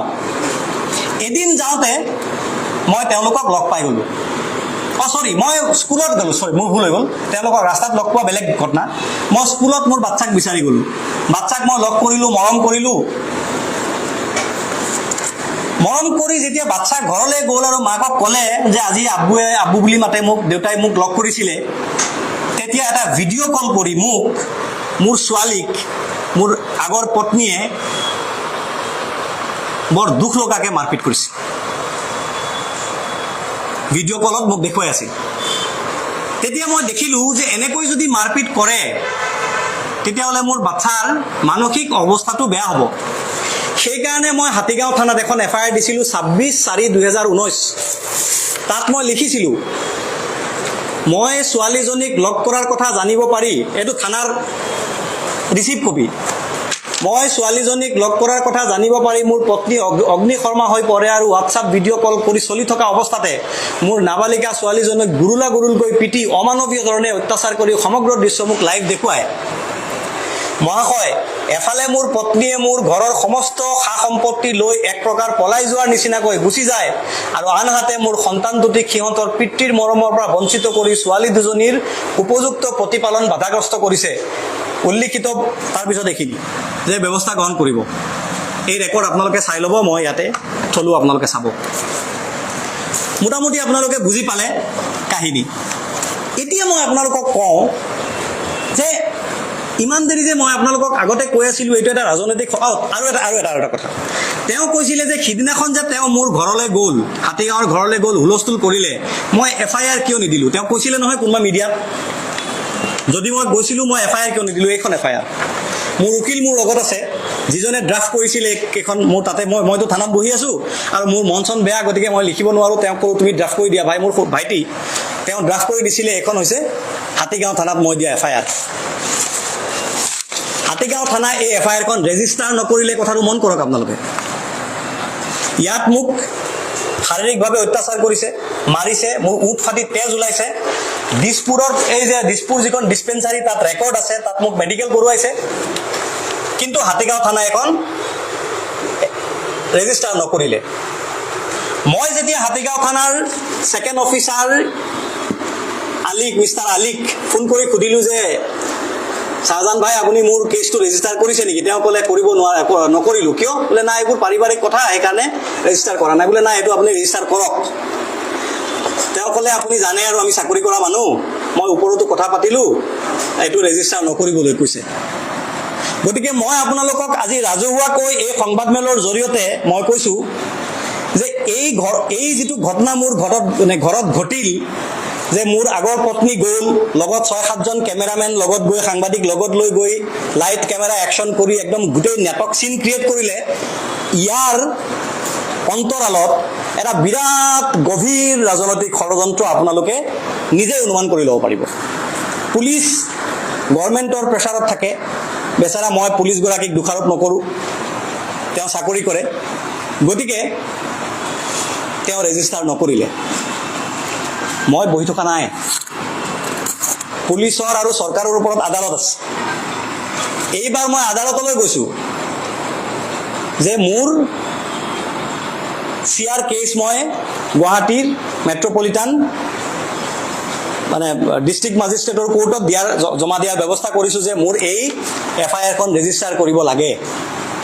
এতিয়া সেই কোৰ্টে মোৰ শুনানি ল'ব, লৈ পেলাই হাতীগাঁও থানাক অৰ্ডাৰ দিব যে আপোনালোকে কেছটো ৰেজিষ্টাৰ কৰক আৰু ইনকুৱাৰী কৰক। 1, 2 সিদিনা যে মোৰ ঘৰত গৈ অনাধিকাৰ প্ৰৱেশ কৰিলে, হুলস্থুলীয়া পৰিৱেশৰ সৃষ্টি কৰিলে, যিসকলে কৰিলে তেওঁলোকৰ বিৰুদ্ধে আইনগত ব্যৱস্থা নহ'ব নেকি? যিকেইজন পুলিচ মোৰ ঘৰত, মোৰ বেডৰুমত, পুলিচ নহয় ভাৰতবৰ্ষৰ ৰাষ্ট্ৰপতি আহিলেও মোৰ অনুমতি অবিহনে সোমাব নোৱাৰে, কাৰণ মই মোৰ ঘৰত মোৰ পত্নীক লৈ মই শুই আছিলোঁ। মোৰ ঘৰৰ দুৱাৰ ঠেলি 7-8জন সাংবাদিকে কেমেৰা ধৰি, এনেকে বহুত মানুহৰ ঘৰত, আপোনালোকে বেয়া নাপাব, বহুত সাংবাদিক এনেকে সোমাই যায়। আপোনালোক এনেকে কাৰো ঘৰত সোমাব নোৱাৰে, মোৰ ঘৰত সোমাই গৈছে। গতিকে যিকেইজন সাংবাদিক সোমাই গৈছে, ব্যক্তিগতভাৱে প্ৰতিজন সাংবাদিকৰ এগেইনষ্টত এখন FIR মই ৰুজু কৰিছোঁ। মই নহয়, মোৰ পত্নীয়ে। কাৰণ মোৰ পত্নী ঘৰত কি অৱস্থাত আছে, তেখেতৰ নাৰীত্বৰ প্ৰতি অপমান হৈছে, তেখেতৰ মডেষ্টি ভায়োলেশ্যন হৈছে, ব্ৰেক হৈছে। যিকেইজন পুলিচ উইদাউট এনি অফিচিয়েল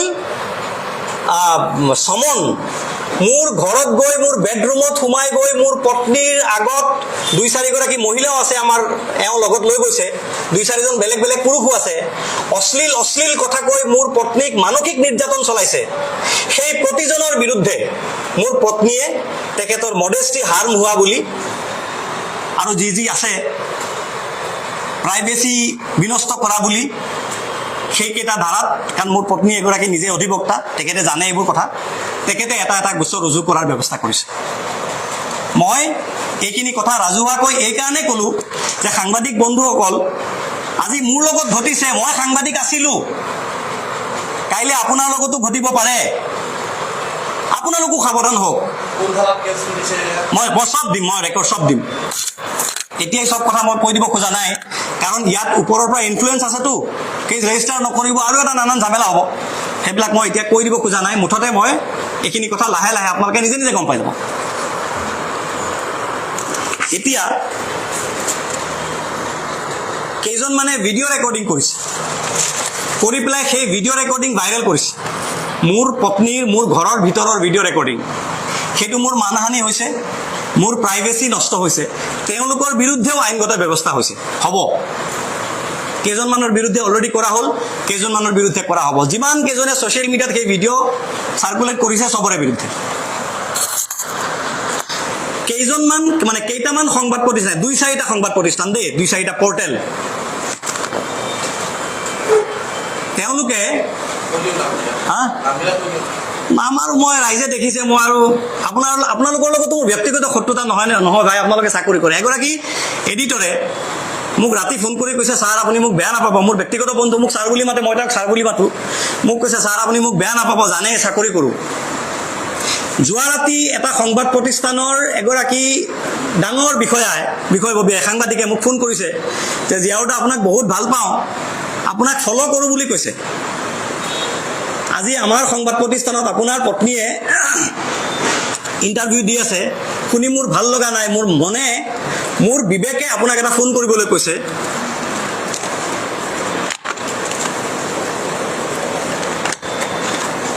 গতিকে সাংবাদিকসকলক কৈছোঁ, আপোনালোকৰ লগত মোৰ একো বিদ্বেষ নাই ভাই, মই জানো আপোনালোকে চাকৰি কৰে, পুলিচৰ মানুহকেইজনে চাকৰি কৰে, তেওঁলোকক কোৱা হৈছে কৰিবলৈ, তেওঁলোকে কৰিছে, উপায় নাই, এইটো গ'ল। এতিয়া আহোঁ মই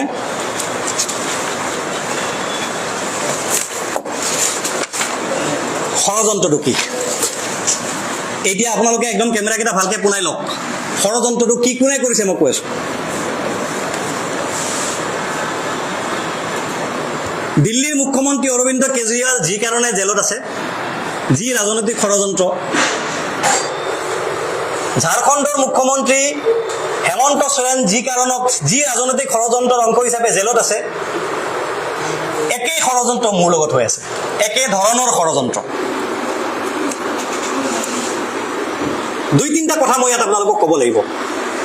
ৰাজনৈতিক ষড়যন্ত্ৰৰ আঁৰত কোন আছে? শাসনত যিসকল আছে তেওঁলোক। আপোনালোকে নিজে বাকীখিনি বুজি ল'ব।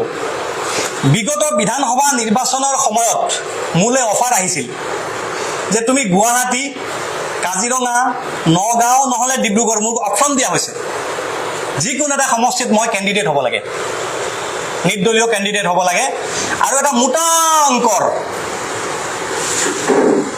2 কোটি টকাৰ পৰা 10 কোটি টকালৈকে লুৰিণজ্যোতি গগৈ ডাঙৰীয়াৰ বিৰুদ্ধে অৱতীৰ্ণ হ'লে 10 কোটি টকা, কাজিৰঙা সমষ্টিত অৱতীৰ্ণ হ'লে 2 কোটি টকা, গুৱাহাটীত হ'লে 2 কোটি টকা মোক দিয়া হ'ব। মই সেই অফাৰ ৰিজেক্ট কৰিছোঁ। মন কৰিব দেই আপোনালোকে কথাবিলাক। আপোনালোকে মন কৰিব, মোৰ আগৰ পত্নীয়ে যেতিয়াই সংবাদ মাধ্যমক সম্বোধন কৰে আৰু যিসকলে মোক সমালোচনা কৰে, চাব, যিসকলে মোক সমালোচনা কৰে, ট্ৰল কৰিছে ছ'চিয়েল মিডিয়াত, বেকগ্ৰাউণ্ডটো চেক কৰি চাব, ফেচবুক বা ইউটিউব মানে ছ'চিয়েল মিডিয়াৰ প্ৰফাইলবিলাক চেক কৰি চাব, তেওঁলোক শাসনাধিষ্ঠিত ৰাজনৈতিক দলৰ লগত হয় জড়িত, নহ'লে সমৰ্থক। মন কৰিব আপোনালোকে, 2-4জন AIDFৰ মানুহ আছে, মানে 2-4%। গতিকে ৰাজনৈতিক ষড়যন্ত্ৰটো স্পষ্ট। এটা আপোনালোকক ক'লো, আপোনালোকে মন কৰিব, এইসকলে যিসকলে মোক সমালোচনা কৰে, ইনক্লুডিং দ্য কমপ্লেইনাৰ, তেওঁলোকে কৈ থাকে যে জাতীয়তাবাদ কৰা জিয়াউৰ ৰহমান, দেশৰ কথা কোৱা জিয়াউৰ ৰহমান, অসমীয়া বুলি কোৱা জিয়াউৰ ৰহমান, লুৰিণজ্যোতি গগৈৰ জিয়াউৰ ৰহমান। আপোনালোকে গম পাইছেনে? টাৰ্গেটটো হৈছে মোৰ দলটো, অসম জাতীয় পৰিষদ, অসমৰ জাতীয়তাবাদ, অসমৰ জাতীয়তাবাদী সত্তা আৰু লুৰিণজ্যোতি গগৈ ডাঙৰীয়া। লুৰিণজ্যোতি গগৈ ডাঙৰীয়াৰ সোঁহাতখন কাটি দিব পাৰিলে বা বাওঁহাতখন কাটি, লুৰিণজ্যোতি গগৈটো ডাইৰেক্ট কাটি দিব পৰা নাই, গতিকে লুৰিণজ্যোতিৰ সোঁহাতখন বাওঁহাতখন কাটি দিব পাৰিলেতো লুৰিণজ্যোতি আধ্যা পৰিল। মানসিকভাৱে মোক নিৰ্যাতন চলাই এইটো এটা বৃহৎ প্লট প্ৰস্তুত কৰা হৈছে, বৃহৎ প্লট এটা প্ৰস্তুত কৰা হৈছে। 2 নম্বৰ কথা ক'লো। 3 নম্বৰ ষড়যন্ত্ৰৰ 3 নম্বৰ পাৰ্টটো কওঁ। অসমৰ মাননীয় মুখ্যমন্ত্ৰী, আপোনালোকে মন কৰিব, এই যোৱা লোকসভা নিৰ্বাচনৰ আগত কৈছিল যে যি 2-3খন বিয়া পাতিব আছে ইলেকশ্যনৰ আগত পাতি লওক, ইলেকশ্যনৰ পিছত মই 2-3খন বিয়া পতা বন্ধ কৰিম, কৈছিল নে? মনত আছে আপোনালোকৰ? বহু বিবাহ বন্ধ কৰিম। কিন্তু ইলেকশ্যন পাৰ হৈ গ'ল, এতিয়াতো বহু বিবাহৰ 2-3জনী বিয়া পতাৰ পৰিৱেশ নাই, মানে সেই বিষয়ে আলোচনাটো নাই মাৰ্কেটত। সেই আলোচনাটো আকৌ আনিব লাগিব, সেইটো লৈ পেলাই নিউজ হ'ব লাগিব, তাৰ কাৰণে এটা প্লট লাগিব।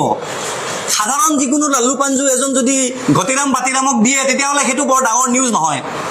জিয়াউৰ ৰহমানক দিলে নিউজ হ'ব। এই নিউজ হ'ল। গতিকে মোৰ আগৰ পত্নী, যিহেতু তেওঁ চৰকাৰী চাকৰি কৰে, সেইকাৰণে চৰকাৰী চাকৰি কৰা মানুহ ভালনাৰেবল, তেওঁলোকক ব্যৱহাৰ কৰিবলৈ সহজ, তেওঁলোকৰ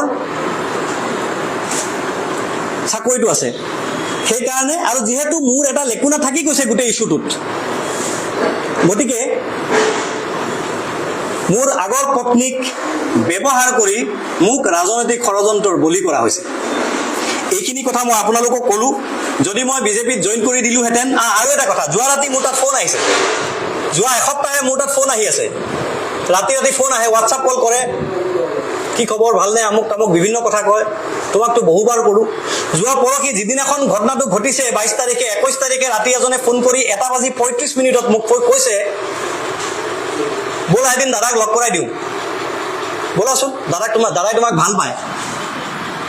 পিছদিনাখন ৰাতিপুৱাই ঘটনাটো ঘটিল।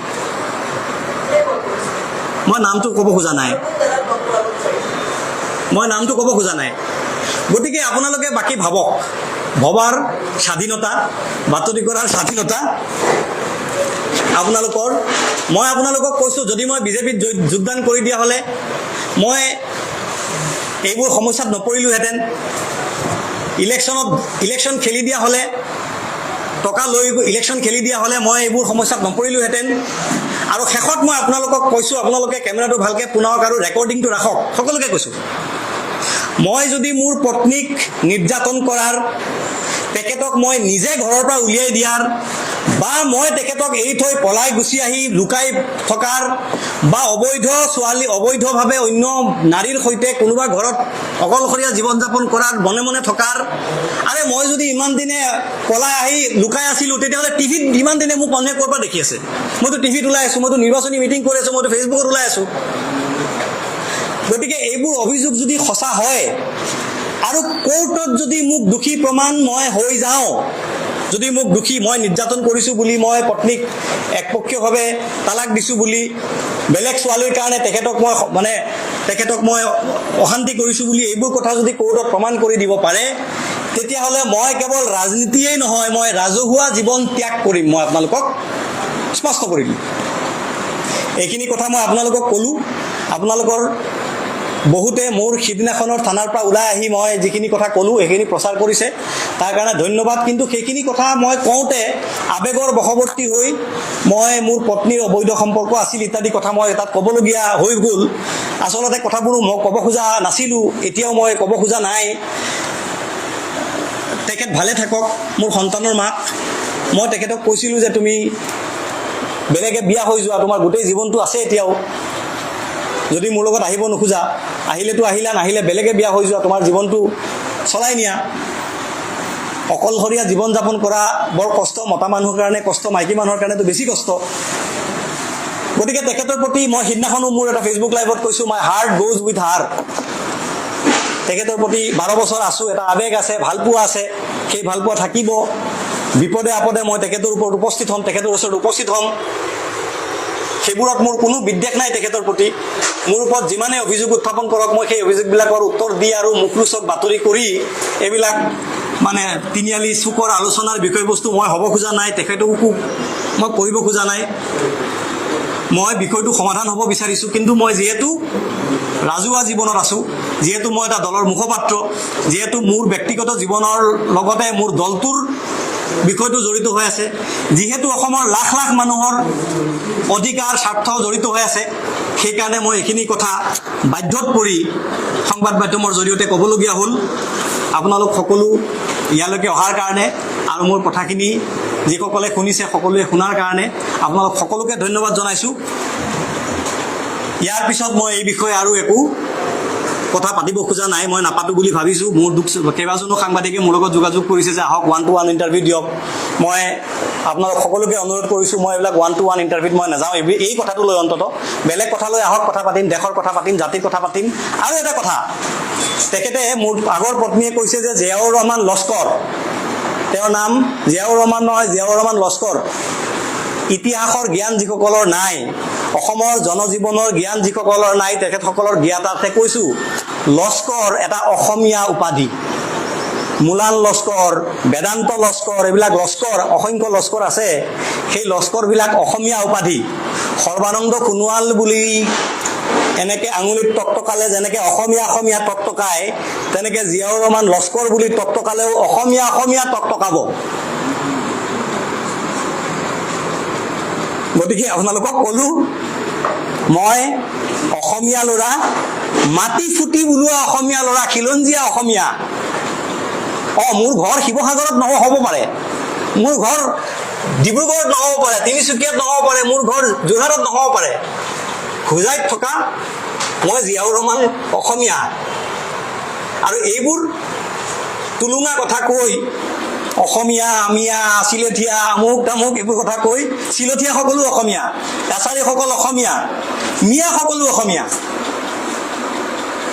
গতিকে আপোনালোকক কৈছোঁ, এইবোৰ টুলুঙা কথা কৈ মুখৰোচক আলোচনাৰ বিষয় কৰি সমাজৰ, ৰাজ্যখনৰ, দেশখনৰ মূল যিবোৰ বিষয়, যিবোৰৰ লগত জনজীৱনৰ সম্পৰ্ক আছে, নীটৰ পৰীক্ষাত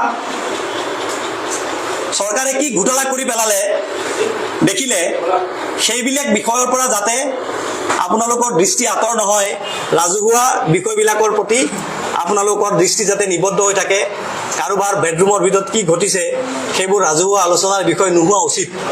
এইখিনি কথা আপোনালোকক ক'লোঁ। আপোনালোক সকলোকে ধন্যবাদ জনাইছোঁ।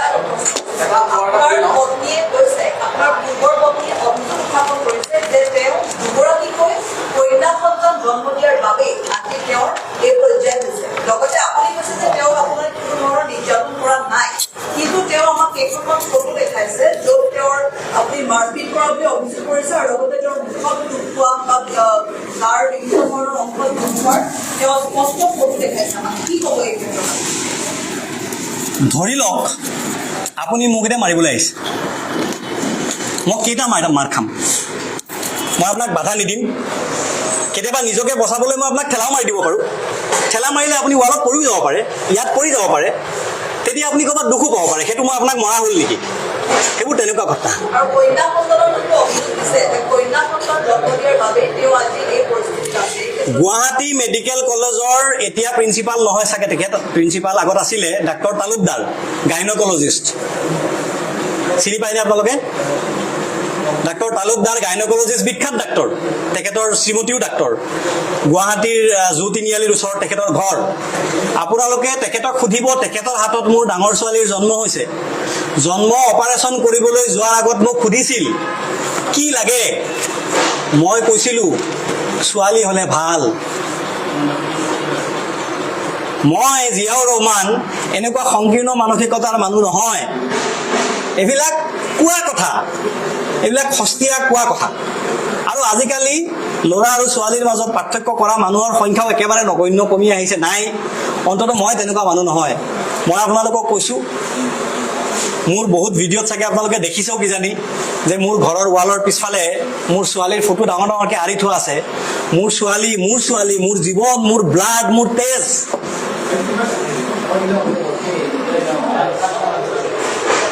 এইবোৰ সস্তীয়া কথা।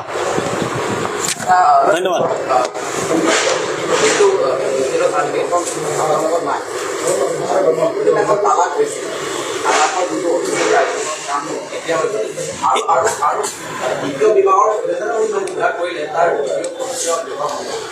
দ্বিতীয় বিবাহৰ ভিডিঅ' আছে মোৰ তাত। দ্বিতীয় বিবাহৰ দুটা চাৰ্টিফিকেট মই দেখুৱাব পাৰিম। এটা হৈছে, যিহেতু আমাৰ একো কাগজ নাই, সেইকাৰণে আমাৰ গাঁওবুঢ়াৰ চাৰ্টিফিকেটখন আছে। সেইখন গাঁওবুঢ়াই দিয়া চাৰ্টিফিকেট।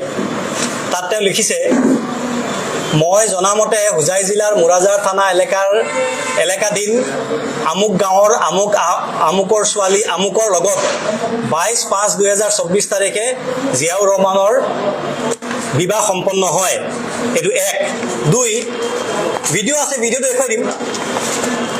চামিম আছে নেকি? আছে, চৰি, মোৰ হোৱাটছআপত আছে। এই মোৰ সেইটো মোবাইলত আছে। তোমাৰ ভিডিঅ'টো দিয়া, ভিডিঅ'টো আপোনাক মই দেখুৱাই দিম। দিয়াচোন ভিডিঅ'টো দিয়া, ভিডিঅ'টো মোক মোবাইলটো দিয়া। কি কৈছে? বুজি পোৱা নাই, কি কৈছে? লিগেলি বিবাহ বিচ্ছেদ হৈছে।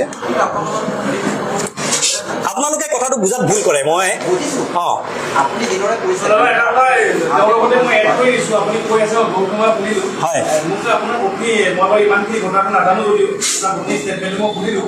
তেওঁ কৈছে যে আপুনি লোকসভা নিৰ্বাচনত তেওঁৰ নামটো আপুনি অতি হিচাপে ৰাখিছে। মই ইয়াৰে বহুত মই কৈছোঁ প্ৰথম তেওঁ মোৰ পত্নী হিচাপে লোকসভা নিৰ্বাচনত ভোট দিছে, কৈছেতো। এইটো কথা হয় যে এতিয়াও মোৰ পত্নী হিচাপে আমাৰ লোকসভাৰ ভোটাৰ তালিকাত তেওঁৰ নামটো আছে। আমাৰ ভোটাৰ ছিষ্টেমটোত মানুহ মৰি 20 বছৰ হৈ যায়, নামটো থাকিয়ে যায়। এইটো এটা সমস্যা আমাৰ ছিষ্টেমৰ আছে, এইটো মোৰ প্ৰব্লেম নহয়। 1, 2, যোৱা এপ্ৰিল মাহৰ আগলৈকে মই তেখেতক ঘূৰাই আনিবৰ কাৰণেই চেষ্টা কৰি আছিলোঁ। সেইকাৰণে তেখেতৰ নামটো মই কাটি দিয়া নাছিলোঁ। এপ্ৰিল মাহলৈকে মই তেখেতক নতুনকৈ বিয়া পতাও নাছিলোঁ। গতিকে নিৰ্বাচনৰ যিটো প্ৰচেছ যেতিয়া হৈছিল, তেতিয়ালৈকে মই তেখেতক ঘূৰাই অনাৰ পক্ষতে আছিলোঁ, নাম কটাৰ কথা নাহে। আৰু তেখেতে সিদিনাখন যে ভোট দিবলৈ গৈছিল, তেখেতে এবাৰ মোৰ গাঁৱৰ ঘৰলৈ গৈ মোৰ মা দেউতাক অন্ততঃ মাথাৰটো লগাই আহিব পাৰিলেহেঁতেন, সেইটো তেখেতে কৰা নাই। নাই, এইটো মিছা কথা, মিছা। হ'ব দিয়ক, এইবিলাক কথাৰ মই উত্তৰ দিব খোজা নাই আৰু।